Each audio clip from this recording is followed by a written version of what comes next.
आं दिनै JSP Advice 365 चेनेलनि जोहै मोनसे गोदान कन्टेन्ट लानानै फैदों। बे कन्टेन्टनि जोहै आं सासे IAS अफिसार थामहिनबा सासे टपारआ माबोरै गावनि जिउआव देरहासार जादोंमोन बेनि सायाव आं फंनैसो नोंथांमोननिसिम फोरमायनो नाजानाय जादों।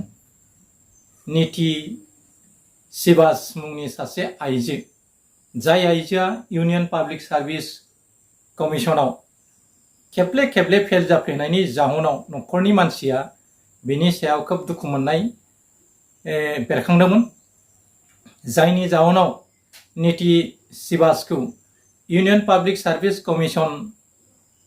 कमिसन थामहिनबा UPSC आव पास जानो हायाब्ला बेखौ न'खरनि मानसिया थाबैनो जुलि होनाय जासिगोन होननानै अजद खालामदोंमोन। जाय अजदखौ बिथाथि खालामनानै बिथांजो निति सिबासआ जिउआव मोनसे थिरांथा लादोंमोन दि जुलिया आंनि थाखाय देरसिन जानो हाया।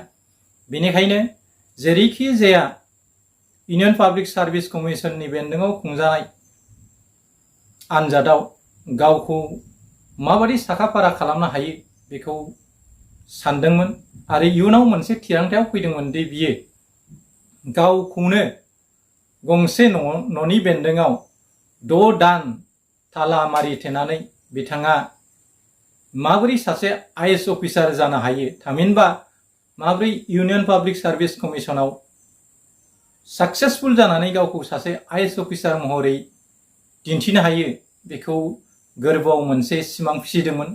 जाय सिमांखौ मोगथां खालामनो थाखाय बियो बिमा बिफानि जि थिरांथा, बे थिरांथाखौ सिफायनो थाखाय थामहिनबा गावनि थांखिखौ जाफुङागौमानि निति सिबासआ मोनसे समाय दंमोन दि बियो जिउआव गावनि थांखिखौ साक्सेसफुल खालामनो हायाबा एबा जाफुंसार जानो हायाबा बे जिउआव जुलि जानाय नङा होननानै बेहा साननाय दंमोन।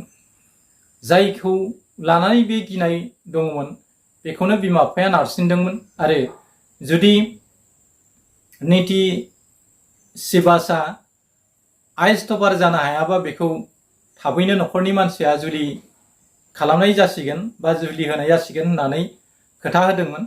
जायनि जाहोनाव बियो जुलिया बिथांनि थाखाय देरसिन जानो हाया, बेखौ बिथाथि खालामनानै बियो गावखौनो गंसे न'नि सोरगिदिङाव ताला मारिथेनानै गोसो मोदोम जिउ होफ्लेनानै बेसेबांबा नाजासोमनायनि गेजेरजों 2018 मायथाइयाव इउनियन पाब्लिक सार्भिस कमिसनाव 83थि रेंक लानानै बियो पास खालामनो हायो आरो आथिखालाव बिथाङा सासे IAS टपार थामहिनबा IAS अफिसार जानायसै बा IAS अफिसार जाबाय। बेबादिनो मानसिया जिउआव थांखि लायोबा जाफुंसार जानो हायो।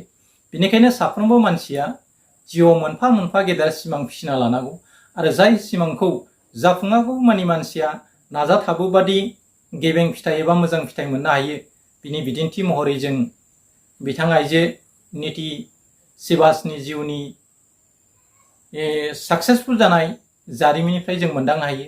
बेनिखायनो आङो जोंनि भिउवारफोरखौ आरो उन्दै उन्दै जाखांफुनाय फंबाय बिनानावफोरखौ आं खावलायो, नोंसोरबो सिमा जाफुङागौमानि नाजानायखौ दा नेवसि। मानोना मानसिया नाजाबाय थायोबा जेखि जाया खामानिखौनो जाफुंसार जानो हायो।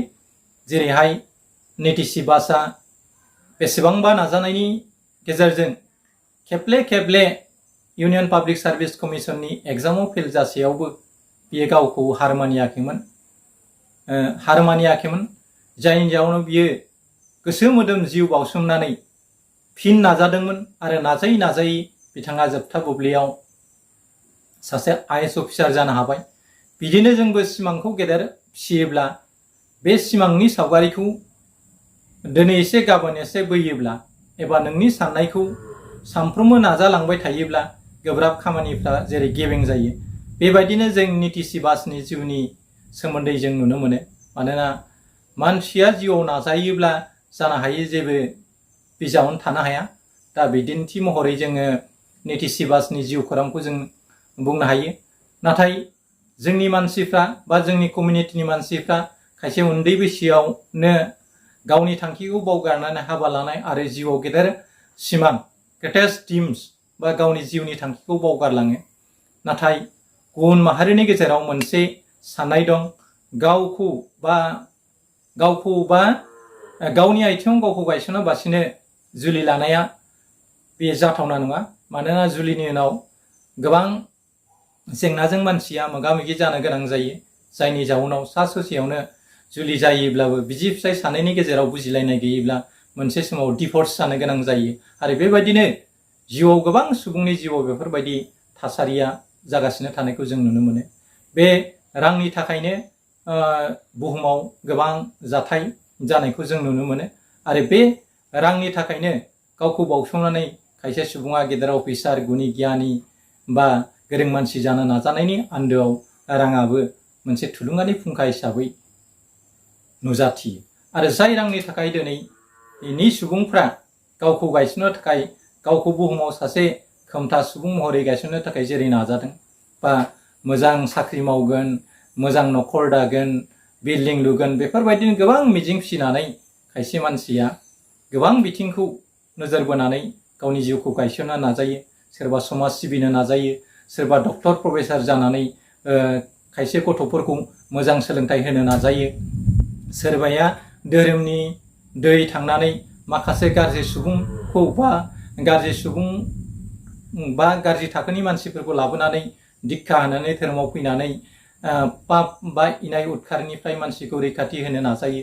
सोरबाया समाज सिबियो, सोरबा राजनिति भाबै खामानि मावनानै समाजनि माखासे जेंनाफोरखौ जेरै फोसाबनो नाजायो। बेबायदिनो साफ्रोमबो मानसिनि साननाय हनाय मावनाय दांनाया एखे जाया।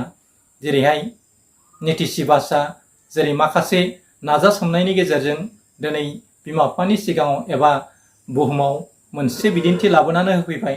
मानसिया जिउआव नाजायोब्ला खेबले खेबले खामानियाव जेनब्लाबो बे जेननाय खामानिखौ फिन उथ्रिसारनो नाजाफिनोब्ला मानसिया दि देरहासार जानो हायो, बेखौ नेतिशि भाषा दिनै दिन्थिबाय।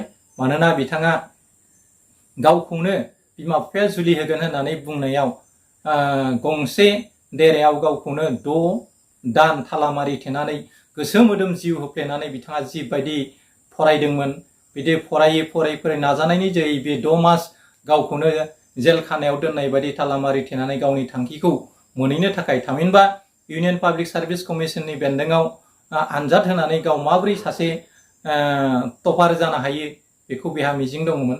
जाय मिजिंखौ बियो गोबां खेब नाजानायनि उनावबो फेलें जादोंमोन। नाथाय जोबथा बुब्लियाव बियो बे फेलेंनिफ्राय गाबथानो हादोंमोन। आरो 2018 मायथाइयाव बिथाङा 83थि रेंक लानानै उथ्रिसार जानो हायो। आरो बिथाङा दिनै मानसिया दि फेलें जायोब्ला देरहासारनायनि माइल खुन्थिखौ दांनो हायो, बेनि बिदिन्थिखौ बिथाङा खिन्थाबाय। जों मिथिगौ फेइलुर इज द पिलार अफ साक्सेस, माने फेलें जानायानो देरहासारनायनि माइल खुन्थि। देरहासारनायनि माइल खुन्थिखौ जों दांनो लुबैयोब्ला जों हाजासे गोलोमदै, हाजासे नाजानाय, हाजासे मिजिंखौ मोगथां महर होनो नाजायोब्ला बेफोर मिजिंफ्रा जाफुंसारो होननानै जों मानिनांगोन। दा उन्दै उन्दै फंबाय बिनानावफोरखौ आं बिनि जोहै खावलायो, नोंसोरबो गाज्रि आखुफोरखौ गारनानै मोजां आखु दानानै बा जिउआव मोनसे गोग्गो थांखि लानानै फरायोब्ला, गेदेर मानसि जानो नाजायोब्ला जिउआव जानो हायैनि खोथा गैया। बेनिखायनो नाजानांगौ आरो गावखौ बावसोनांगोन आरो गाज्रि लोगोनिफ्राय गावखौ गोजानाव दोननांगोन। आरो बेबायदिनो निसा फेग्रा मुवानि गोजानाव थानानै गावखौ बावसोमोब्ला जों जिखि जाया एग्जामावनो बा जिखि जाया खामानियावनो गावखौ साक्सेसफुल खालामनो हायो। दा बेखौ बावनो नाङा। मानसिया नाजानायनि जोहैनो दिनै अख्रां सायाव, मंगल ग्रहआव बा अखाफोराव दिनै मानसिफ्रा न'सा लुदों। आरो रकेटनि जोहै मानसिया अख्राङाव दाउफोर बायदि बिरदों, एयारप्लेन बानायदों, बायदिसिना सोमोनांथाव जोनथोर पाति बानायदों। बेफोर गासिबो इसोरा बानायनाय बेसाद नङा। मानसिया गावनि गोसो मेलेमजों नाजानानै बेफोर खामानिखौ हासिल जादोंमोन।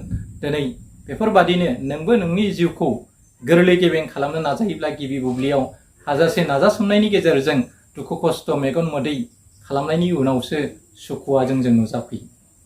मानोना गिबियाव मानसिनि जिउआव खोमसिया गां फुवारनानै फैग्रोयो। नाथाय खोमसि फैसालिखौ सौसिनानै थांनो हायोब्लाथो जिउआव सोरांनि लामाखौ मोननो हायो। बे बिदिन्थिखौ जोङो नेति सिबासनि जिउ खौरांनि एबा सक्सेसफुल हिस्ट्रि अफ नेति सिबासनि जोहै जों मिथिबाय। कन्टेन्टखौ आं बारा गोलाव लाबोला, बेखिनियावनो आं कन्टेन्टखौ फोजोबनाय जाबाय। एसेनोसै, गोजोन्थों।